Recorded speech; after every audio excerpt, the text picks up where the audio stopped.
क्या बांग्लादेश में तख्ता पलट करवाने के पीछे पाकिस्तान का हाथ था? क्योंकि चीन का नाम इससे पहले भी जुड़ा हुआ है और मीडिया रिपोर्ट्स में बताया गया। क्या मोहम्मद यूनुस ने बांग्लादेश में बन रहे वॉर मेमोरियल का काम रुकवा दिया है? ये वो सवाल हैं जिनका जवाब हमारी स्पेशल स्टोरी में हम ढूंढने की कोशिश करेंगे। बांग्लादेश को लेकर रोज नए नए खुलासे हो रहे हैं, लेकिन अब तो पाकिस्तान की बांग्लादेश के साथ नजदीकियां इस हद तक बढ़ गई हैं कि पाकिस्तान बांग्लादेश को अपना भाई बता रहा है, जिससे एक और नया मोड़ आ गया है। नमस्कार, कैपिटल टीवी की स्पेशल स्टोरी में आपका बहुत बहुत स्वागत है और मैं हूं आपके साथ परवीन शेख।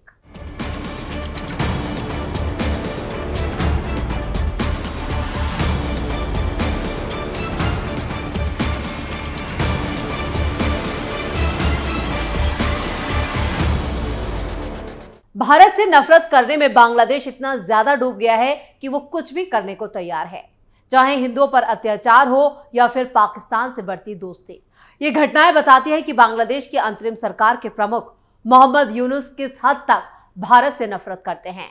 उनकी कथनी और करनी में कितना फर्क है वो आपको समझ में आ जाएगा इस पूरी स्टोरी में। तो चलिए बताते हैं कि एक एक करके कि बांग्लादेश के नए कारनामे जिन्होंने सबको हैरान कर दिया है। दरअसल पाकिस्तान और बांग्लादेश के बीच रिश्ते मजबूत होते नजर आ रहे हैं। इसके संकेत हाल ही में हुई पाक प्रधानमंत्री शहबाज शरीफ और अंतरिम सरकार में मुख्य सलाहकार मोहम्मद यूनुस की मुलाकात से मिल रहे हैं। खबर है कि शरीफ सरकार ने यूनुस को पाकिस्तान आने का न्योता भी दिया है। दोनों मुल्कों ने रणनीतिक संबंध मजबूत करने की बात पर जोर दिया है। शहबाज शरीफ ने कहा, हम वास्तव में अपने भाई देश बांग्लादेश के साथ हमारे रिश्ते मजबूत करना चाहते हैं। बांग्लादेश की सरकारी शक्कर मिलों के प्रबंधन के लिए भी तकनीकी मदद मुहैया कराई जाएगी। डेंगू के चलते हुई बांग्लादेश में मौतों पर भी दुख जाहिर किया। बांग्लादेश को इस बीमारी से लड़ने में पाकिस्तान के अनुभव का फायदा मिल सकता है। करीब एक दशक पहले पंजाब में डेंगू के खिलाफ हमारी जंग को वर्ल्ड क्लास माना गया था। हम बांग्लादेश के साथ अनुभव साझा करने के लिए एक प्रतिनिधिमंडल भेज सकते हैं। एक तरफ पाकिस्तान के पीएम बांग्लादेश की तारीफ में कसीदे पढ़ रहे थे, तो वहीं दूसरी तरफ यूनुस ने शरीफ की तरफ से हुई मदद की पेशकश पर धन्यवाद दिया। इतना ही नहीं, उन्होंने सार्क को फिर से मजबूत करने में कोशिश पर भी यूनुस की तारीफ की है। उन्होंने कहा कि मैं सार्क के विचार का बड़ा फैन हूं। मैं लगातार इस मुद्दे पर जोर देता रहा हूं। मैं चाहता हूं कि सार्क नेता शिखर सम्मेलन में मिलें, फिर चाहे वो फोटो सेशन के लिए ही क्यों ना हो। यूनुस ने भी इसे प्राथमिकता बताया है और इस मौके पर पाकिस्तान के विदेश मंत्री इशाक डार और यूनुस के विशेष राजदूत लुत्फे सिद्दीकी समेत कई लोग मौजूद थे। सिद्दीकी ने डार को फरवरी में बांग्लादेश आने का न्योता दिया था, जिसे मंजूर कर लिया गया है। साथ ही शरीफ ने भी यूनुस को पाकिस्तान का निमंत्रण दिया है। वहीं दूसरी तरफ बांग्लादेश को लेकर एक और खबर सामने आई है, जिसने मोहम्मद यूनुस के दोगले चेहरे को बेनकाब कर दिया है। वॉर मेमोरियल के काम को रुकवाने का दावा। बांग्लादेश में तख्ता पलट के बाद भारत विरोध का जुनून इस कदर छाया हुआ है कि कार्यवाहक सरकार के समर्थक हिंदू अल्पसंख्यकों को निशाना बना रहे हैं। वहां हिंदुओं के उपासना स्थलों के साथ तोड़फोड़ के वीडियो वायरल हो रहे हैं। विश्व पटल पर बांग्लादेश के उदय के उपलक्ष्य में 16 दिसंबर को मनाए जाने वाले विजय दिवस पर इस बार भारत विरोधी नारे लगाए गए। जिस बांग्लादेश के लिए हमारे सैकड़ों सैनिकों की कुर्बानी गई, उसी बांग्लादेश ने भारतीय सैनिकों की याद में 7 साल से बनाए जा रहे वॉर मेमोरियल का काम रोक दिया है। ऐसा दावा मीडिया रिपोर्ट्स में किया जा रहा है, जिसके बाद एक नई बहस छिड़ गई है।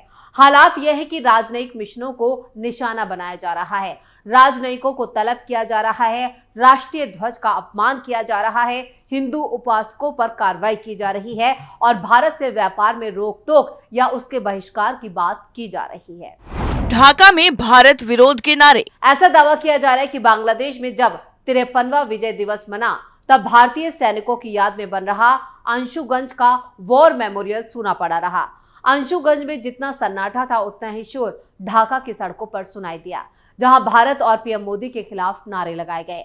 बांग्लादेश की पूर्व पीएम शेख हसीना के खिलाफ आपत्तिजनक नारे भी लगाए गए। एक नारा जो सबसे ज्यादा सुनाई दिया वो था, दिल्ली नी ढाका ढाका, यानी बांग्लादेश पर अब दिल्ली नहीं ढाका का राज चलेगा। बांग्लादेश की सरकार फैसले लेगी और भारत की दखलंदाजी सहन नहीं की जाएगी। बांग्लादेश की राजधानी ढाका से करीब 80 किलोमीटर दूर आशुगंज में 7 साल से एक वॉर मेमोरियल बन रहा है। ये मेमोरियल 1971 की जंग में शहीद 1600 भारतीय सैनिकों की याद में बनना है। इसे दिसंबर 2023 तक तैयार हो जाना था, लेकिन पहले फंड की कमी से अवरोध आया और अब मोहम्मद यूनुस की कार्यवाहक सरकार ने काम ही बंद करा दिया है। शेख हसीना सरकार गिरने के बाद पहला विजय दिवस है और अब यहाँ अंतरिम सरकार है, इसलिए इस बार सेलिब्रेशन थोड़ा अलग है। 16 दिसंबर 1971 को बांग्लादेश में 9 महीने चला लिबरेशन वॉर खत्म हुआ था। भारत के साथ 13 दिन चली जंग में पाकिस्तान हार गया और पूर्वी पाकिस्तान की जगह बांग्लादेश बना। इसी की याद में बांग्लादेश और भारत विजय दिवस मनाते हैं, लेकिन इस बार का नजारा बिल्कुल अलग नजर आया। अब तो भारत ने जिस पाकिस्तान को धूल चटाई थी, बांग्लादेश उसके साथ हाथ मिला रहा है। अलग रहा इस बार का विजय दिवस। बांग्लादेश में इस बार का विजय दिवस इतना अलग रहा कि विजय दिवस पर बांग्लादेश के राष्ट्रपिता शेख मुजीबुर रहमान का कहीं जिक्र नहीं मिला, ना भाषणों में ना पोस्टर में। विपक्षी पार्टी बांग्लादेश नेशनलिस्ट पार्टी सबसे ज्यादा एक्टिव रही। हर जगह पार्टी के संस्थापक लेफ्टिनेंट जनरल जियाउर रहमान के पोस्टर लगे दिखे। ढाका के सुहरावर्दी पार्क में होने वाली सेना की परेड नहीं हुई। 1971 में पाकिस्तानी सेना ने इस मैदान में सरेंडर किया था। पाकिस्तान का सपोर्ट करने वाले संगठन जमाते इस्लामी ने पहली बार विजय दिवस सेलिब्रेट किया। इस साल विजय दिवस पर ढाका की सड़कों पर जश्न से ज्यादा भारत का विरोध दिखा। बांग्लादेश में 5 अगस्त को तख्ता पलट के बाद से शेख हसीना भारत में है। इसी का गुस्सा विजय दिवस में सामने आया। इसके अलावा लोगों में इस्कॉन और भारतीय मीडिया को लेकर भी अनावश्यक गुस्सा है, क्योंकि इस्कॉन पूरी तरह से अहिंसक, गैर राजनीतिक, गैर पक्षपाती और गैर सांप्रदायिक आध्यात्मिक संगठन है, जिसकी 50 से ज्यादा सालों की बेदाग विरासत है। बांग्लादेश तो क्या, दुनिया में कहीं भी किसी भी तरह की चरमपंथी गतिविधियों में इस्कॉन की संलिप्तता एक भी उसका उदाहरण नहीं मिला है। इसलिए बांग्लादेश में हिंदुओं के बीच इस्कॉन के चिन्मय कृष्णदास हिंदू उत्पीड़न के प्रतिरोध का एक प्रतीक बन गए हैं। चिन्मय कृष्णदास का कोई नायक या शहीद बनने का इरादा नहीं है, लेकिन अपने साथियों की हत्या और हिंदू मंदिरों को जलाने के बाद वो बांग्लादेश में हिंदू प्रतिरोध का चेहरा और बांग्लादेश सनातन जागरण मंच के प्रवक्ता बने। बांग्लादेश आज जैसी राजनीतिक अराजकता और धार्मिक हिंसा में फंसता जा रहा है, उसके लिए कौन जिम्मेदार है? मौजूदा कार्यवाहक सरकार, जिसका नेतृत्व मोहम्मद यूनुस कर रहे हैं। अमेरिका, जिसके बारे में कई लोगों का दावा है कि तख्ता पलट के पीछे उसका हाथ था। लेफ्ट लिबरल बुद्धिजीवियों की भूमिका भी इसमें उल्लेखनीय रूप से निंदित है रही है। वो ब्लैक लाइव्स मैटर या फिलिस्तीनियों के लिए तो लामबंद हो सकते हैं, लेकिन जब पड़ोसी बांग्लादेश में हिंदुओं की बात आती है तो चुप्पी साध लेते हैं। बांग्लादेश में हो रही घटनाओं ने धार्मिक स्वतंत्रता, पहचान, उसकी अभिव्यक्ति और हिंदुओं के भविष्य के बारे में गंभीर सवाल खड़े किए हैं। ऐसे हालात में इंसाफ, निष्पक्षता और मानवाधिकार के क्या मायने रह जाएंगे, ये भी लाख टके का सवाल है। हिंदुओं पर लगातार हो रहा अत्याचार। दरअसल बांग्लादेश में 4 महीने पहले 5 अगस्त को पूर्व प्रधानमंत्री शेख हसीना की अवामी लीग की सरकार गिरने और मोहम्मद यूनुस की केयर टेकर सरकार आने के बाद से हिंदुओं पर हमले हुए। अत्याचार, महिलाओं के शोषण की घटनाएं बढ़ चुकी हैं। इस्कॉन से जुड़े धर्मगुरु चिन्मय प्रभु को पिछले महीने गिरफ्तार कर लिया गया। बांग्लादेश के ब्राह्मणबाड़िया जिले में 30 नवंबर को त्रिपुरा से ढाका होते हुए कोलकाता जा रही एक बस पर हमला हुआ।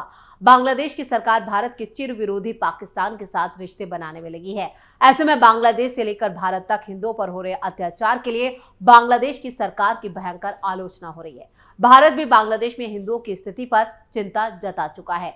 अब बांग्लादेश में बिगड़े हालात और बदले राजनीतिक घटनाक्रम के बीच अभी हाल ही में भारतीय विदेश सचिव विक्रम मिस्त्री राजधानी ढाका पहुंचे थे।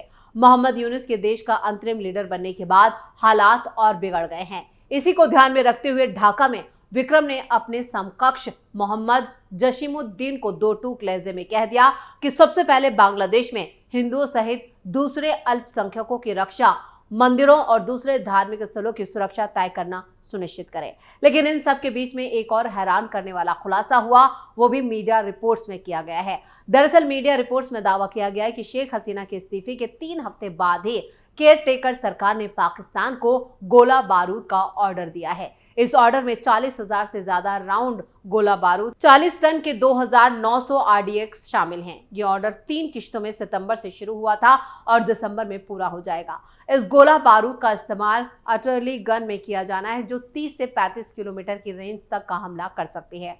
बांग्लादेश 3 तरफ से भारत से घिरा हुआ है और चौथी तरफ बंगाल की खाड़ी है, यानी अगर इससे इस्तेमाल की नौबत आती है तो भारत के खिलाफ ये हो सकता है।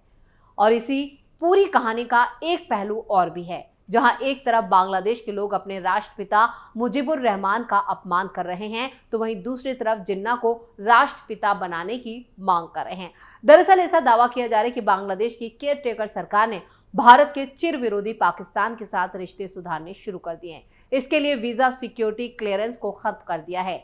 2019 में शेख हसीना की सरकार ने पाकिस्तानी नागरिकों के लिए नॉन ऑब्जेक्शन सर्टिफिकेट लेना अनिवार्य किया था और इस सर्टिफिकेट के बिना वीजा नहीं मिल सकता था, लेकिन अब ये प्रोसेस खत्म कर दिया गया है। यहां तक कि बांग्लादेश में 50 सालों में पहली बार ढाका के नेशनल क्लब ने जिन्ना की 76वीं सालगिरह भी मनाई थी और इस जश्न में पाकिस्तान के डिप्टी हाई कमिश्नर कामरान धंगल और यूनुस सरकार के कई लोग शामिल हुए थे।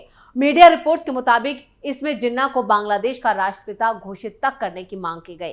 इससे पहले नवंबर 2024 में पाकिस्तान और बांग्लादेश के बीच सीधे समुद्री संपर्क की शुरुआत हुई थी। पाकिस्तान के कराची से एक कार्गो शिप बंगाल की खाड़ी होते हुए बांग्लादेश के चटगांव पोर्ट पर पहुंचा था। तब ढाका में मौजूद पाकिस्तान के राजदूत सैयद अहमद मारूफ ने कहा था कि ये शुरुआत पूरे बांग्लादेश में व्यापार को बढ़ावा देने में एक बड़ा कदम है। यानी कुल मिलाकर बांग्लादेश के रोज नए नए चेहरे निकलकर सामने आ रहे हैं, जिससे वहां पर अल्पसंख्यकों की मुसीबत बढ़ती जा रही है। साथ ही भारत के साथ बांग्लादेश के रिश्ते भी बिल्कुल टूटने की कगार पर पहुंच चुके हैं। स्पेशल स्टोरी में फिलहाल के लिए इतना ही। बाकी खबरों के लिए देखते रहिए कैपिटल टीवी। वीडियो को लाइक करें, शेयर करें और कैपिटल टीवी को सब्सक्राइब जरूर करें। नमस्कार।